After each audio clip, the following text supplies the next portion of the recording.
That's better. You'll actually hear me speak now. Hello and welcome to the Red Dragon Railway. This is my 00 gauge railway. I've not done many videos, layout updates, anything on this new layout. I've only done running videos. So in this one I'm going to do my best to try and show you around my layout, show you what I've been doing and show you what I've got. So let's get to it. Okay, so this is the station area to the Red Dragon Railway. Obviously it's got that name because this is loosely based on, well, I just like Wales and I've got some Welsh stuff, so I'm trying to have stock basically from the North Wales coast, so a lot of regional railways, BR large logo, and you'll see some Network South East, and that's because it did make its way up there on rail tours, intercity as well, but I like it so I'm going to run it. So what we're looking at here from the top corner is the station. As you can see there's 4 loops. When I built this I solely wanted to have 4 loops. Just like the West Coast Main Line, so I could run 4 trains at any one time. So what we have here is the 47 is on the outside line, that's running towards us, and then where the back of that coach is, that's the down line. So if we come over here, there you go, there's the 4 loops, and they just run all the way around like that. So you've got the 2 ups, the 2 downs, 2 slow, 2 fast, and then you've got the 2 platforms on this side, and on this one you've only got the 1. I did that just for a bit of variety, and on the outside I can run trains fast and not worry about passengers getting blown off at the station. As you can see, the station, it's straightforward, 4 running loops, it's all straight, not on curves. It has been detailed, but it's not fully done yet. As you can see, I've added passengers, I've added the station canopies, they're just ex-cardboard kits, they're all going to get replaced. I've got the Metcalfe bridge at the end, which has just come into focus, and behind the platform I've got the road, and I've got the bus station, well it's the bus stops, not a bus station, where the buses can serve the station. I'll go around there and I'll show you that, but while we're still at the top, my latest venture has been the pub. So as you come out the station you've got the road that comes round. It's a one-way road, but I've obviously got to put more signs and I've got to paint the road up, and I've just done the tarmac and the yellow lines. But as you come out we've got the pub. This is a Oxford Rail resin building. The Bush-in pub, literally take it out of the box, ready to run. It's not cardboard, like I say, it's resin. I wanted a pub just because you don't see that many on railways. You do see some, but I don't think to the level that I've done mine. Like I wanted it to be quite big and quite an open, friendly looking pub. As you can see, I've put the hedge against the road, so that just keeps the pub and the road separate. It's fully grassed. I've put the gravel path going around the back. I've got the kids' play areas. They're just Metcalfe kits. They're about £5 or £6. You can throw them together in about 10 minutes. Bit fiddly. Likewise the benches and the umbrellas. Again, they're just Metcalfe kits. Quite fiddly. I don't like doing the smaller ones, but for £5 or £6 they're not bad, and they're good little scene fillers. I've got to fill the pub and the garden with people, but I've lost my box of people at the moment, so when I find them I can put them back. As we zoom out you can see the tarmac road. It's all got a rough effect, but then I did a concrete effect for the pub car park just because I wanted it to look a bit different. As you can see you've got the British Rail escort van parked on the right. It's blocking the curbs that I've put in. I don't know whether you can just see them. They're just matchsticks painted grey just to hold the grass back. Just a nice cheap way of doing that. I've put Bob's hot dog van in the beer garden just because, as you can see, the pub isn't furnished, so they've got to eat. So the burger van's doing a roaring trade, as you can see. Yeah, the car park's just concrete. It's not real concrete, obviously. We've got the car park here. We've got the Ford Cargo at the back, he's unloading as you can see. Got a couple of period vehicles as well. Got the Caravan, I'm going to try and come up. We've got a Capri, got the Astra GTE, got the Camper and a Vauxhall Cavalier. My layout, like I said, late BR era, so late 80s, early 90s I'm going with. So all these vehicles do fit. The Escort van, that's from the 70s, but British Rail liked it and they're hanging on to it because they're a bit strapped for cash. So as we zoom out now, as we come round, we've got the embankment at the top of the station. I added this just to break up the two lines, so it sort of looks like they're sort of going different ways. As you can see, it is raised, it's not flat. You can see bushes, you can see the dirt and everything, and I really do like this as the trains leave the station. So on this line to the right, as they're coming towards you, it does look nice. I do enjoy it, and then you've got the road right by as well, so if anybody wanted to watch the trains go in by, they're more than welcome to. So as we zoom out, the 37 is in the way, so I'm going to have to do it from above, so I do apologise. So what I've done with this little scene here is I've changed the colour of the ballast, and it looks like the new girder sides have been put in. It's not actually a bridge this, but the railway needed some extra support here, so they've just as you can see, the workmen are still working on it. They've just put the new girders in, the line's been reballasted. As you can see, the ground's been dug up around it. You can see I've added a mud effect. They've still got the machinery on site. There's a lot of workmen doing nothing as usual. The machinery is a bit new for the late 80s, but it's just what I had lying around, and I decided to use it. Obviously I've still got to weather the track. This track anyway will be weathered.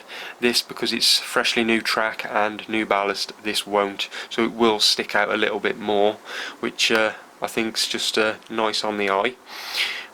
As we come back out more, we can see the two fast tracks. The 37 is on the one. As you can see, you sort of do get the effect that they're sort of going in different ways. I know they come and they sort of meet round here, but I was just a bit unfortunate for space. As you can see, you might spot some O gauge track at the bottom. I do run O gauge as well. I do run it in the garden, but in the winter I run it inside the shed just so I can actually run it when the weather's poor. This has took up a lot of space. This is I did have big plans for this 00, but the O gauge has ate into it massively. As you can see, it runs all the way around. It takes up a lot of space. It's ruined any chance of doing decent scenery on the outside. So as you can see, I really didn't have much space to work with here. So I thought I'd go for something a little bit different. There's a little tractor show going on. As you can see, we've got the people just having a look around the tractors. It's not a massive tractor show, but I just thought it's a little bit different. It fills a nice small space, and how often do you see this at a railway? So it just adds interest, and if you come down here, it does allow for some nice shots, excusing the O gauge track. On the outside of the corner, it's not finished at all. I'm just putting some little buildings in. They're not fully built. Excuse the vehicles, they've just been plonked there. Obviously you can see the back's all overgrown. I don't know what, it's quite dark, I don't know whether you can see that. Yeah, it's a work in progress. It's a funny space to fill really, because with the O gauge running it looks tiny, and I can't really do this in O gauge because it's not big enough, and then it wouldn't look right with the 00. So it's one of them that I've just got to work my way round. So that's that little corner. As you can see, the 00 runs right up the side of the O gauge. The O gauge isn't ballasted. I'm probably not going to do it. Well, I will ballast it, but the 00 is more prioritative. So as you can see, I've added the fence, and I've got to be careful of the clearances as well on the O gauge because that looks quite tight. They do run round. The bigger locos, like the Class 60, I've got probably won't, so I've shot myself in the foot there, but that can run in the garden anyway. So what we're going to do now is I'm going to take you down to the station and we're going to have a look down there.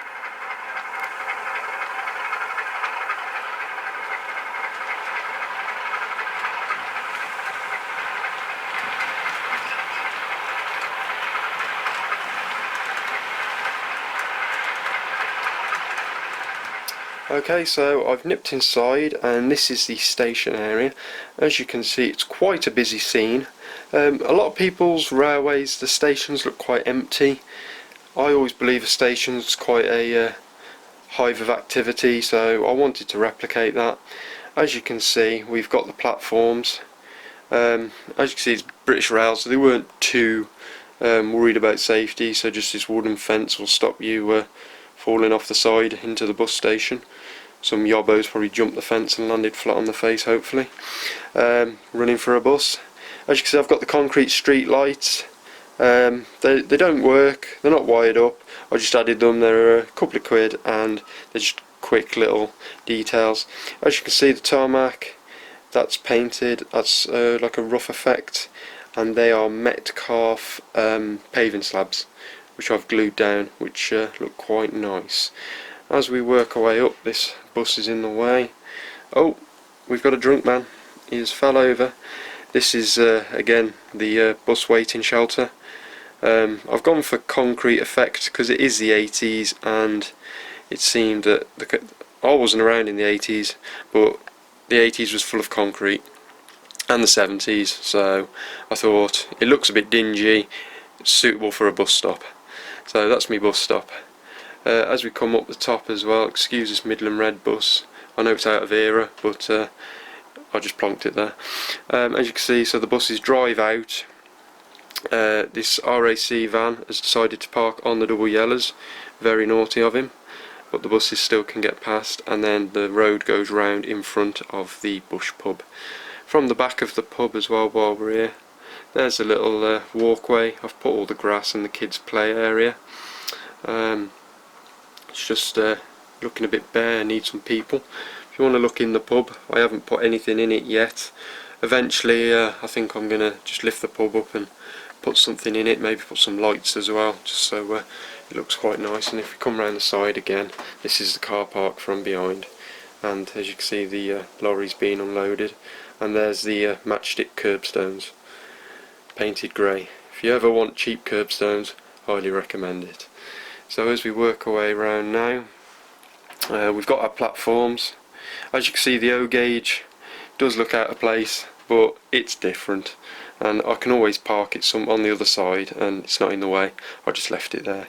Excuse the station cat, every station should have one. Mine's a bit out of scale, he's a big boy, but I think every layout should have one. As you can see, it's quite a busy station, this. I love watching the trains thundering through, and the stoppers. They do stop as well to actually pick people up. As you can see, the station furniture is all ex-Network South East. Bit unusual for a North Wales station. I bought it for the old layout, which used to be a Network South East station. I've not really got round to updating everything. This is going to be an ex-Great Western station, but modernised into regional railways. So I will update it at some point, but there's no point just throwing it away, so I thought I'd keep it and I'd use it. So this is the station. While I'm here over here as well, if you're wondering how I've continued the scenic break between the O gauge and the double O, it's just these resin walls with a little bit of scatter grass underneath. Nothing major because you can't really see it. I can't really do much because of the two scales, so I've kept it double O, just imagine the O gauge isn't there. So that's how I've filled the gap. Okay, I've gone back to the top again. I'm going to work my way around the other way this time. Not much to show you this side. We've obviously still got the works machinery on site. I'll have to try and locate some machinery more 80s based, but trying to find it I don't think it's going to be the easiest. I always park my trains in the way. So here's the Regirail 31. This is one of my favourites, all weathered up. this logo's featured in a Meet the Fleet video, so if you want to check that out, it's on my channel somewhere. As you can see, this side of the layout is mostly ballasted. All round here is ballasted. I've added a few point motors. They don't work, they're just dummy, but I'm going to work my way around and slowly add them all. As you can see on the outside, we've got the O gauge. There's the O gauge class 05 shunter by Helgen, just parked up in the siding over there. As you can see, again, not much I can do scenery wise, so I've just put a signal box. I haven't finished over here, just put a fence in, put some British Railway vehicles, looks like something's going on. As we work our way down, and I'll zoom out as well, as we work our way down, we've got the Train Tech signal that, just as you can see, don't need to explain how that one works, just clips underneath the track. As I slowly work my way around, there's the green light. So that's how that one works. You can control it. It is DCC operated via the controller. As you can see, the ballast looks a bit hit and miss because I did glue halfway and then I stopped because I was running out of glue. So as you can see, it's a bit patchy because it's ran. I've not ballasted in between the points yet, obviously, and around here, and the inside track around here, because I've also ran out of ballast. So there's the, on the outside as well, that's my siding. I'm going to put that as like a carriage shed, so I think I'm going to put a bit of a Scenic Break, so you won't actually see this siding. I'm going to put like some pumps and like a wash or something. Well, you'll see the siding and stuff in it, but it just looks like more's going on. Obviously, all the 4 tracks, you can see they all come together here, and this is my main junction. Lots of points. You are able to go from the track from the far left to the far right. You can actually nip them 2 points there in front of the 31, nip over here, then you have to do a full loop, and then you can pick these 2 points up and you're on the outside. And then from the outside you can come, literally follow the points straight through, straight through, straight through, straight through to the inside. So they're all hand operated. I haven't put point motors in.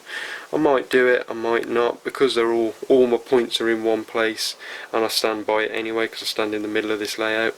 No need to put point motors. I like operating the points by hand. I think it adds a level of interaction to the layout. As we come down here, you can see a building forming on the left. Oh, I wonder what that could be. Oh, it's an engine shed. As you can see, not much work's gone on down here, but this is going to be a loco stabling point. Quite a newish style engine shed. It's good. I've got to weather it up.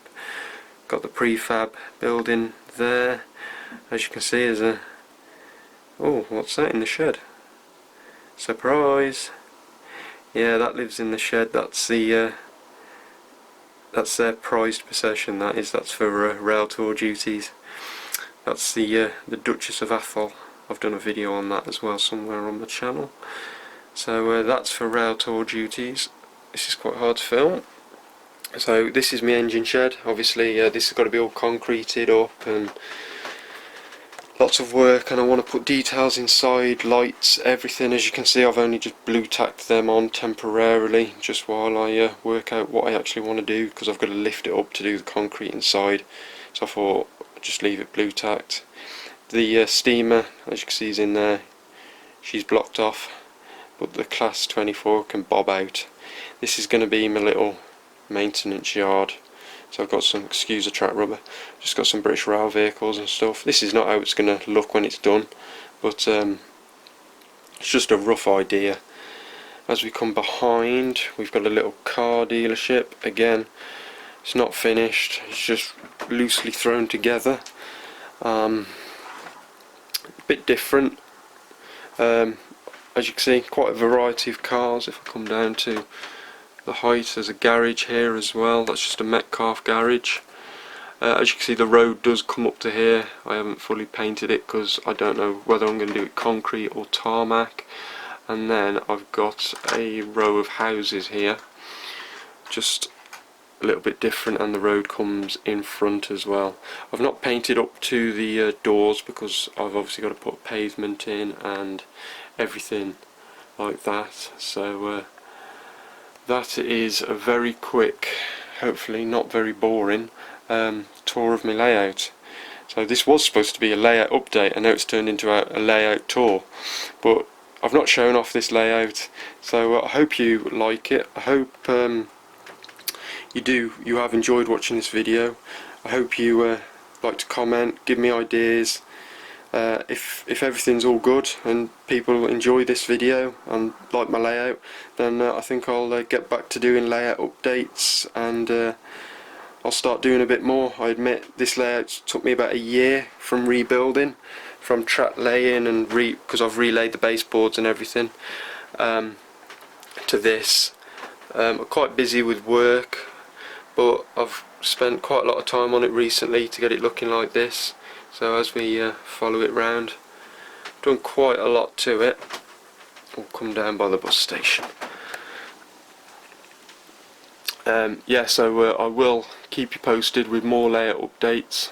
So if you have made it this far, thank you so much for watching. Please drop me a like, please drop me a subscription. The more I get, it really does keep me going. Really like talking to you guys and interacting. If you've got any ideas or anything you'd like to see, then please drop me a line. Thank you so much for watching. Take care.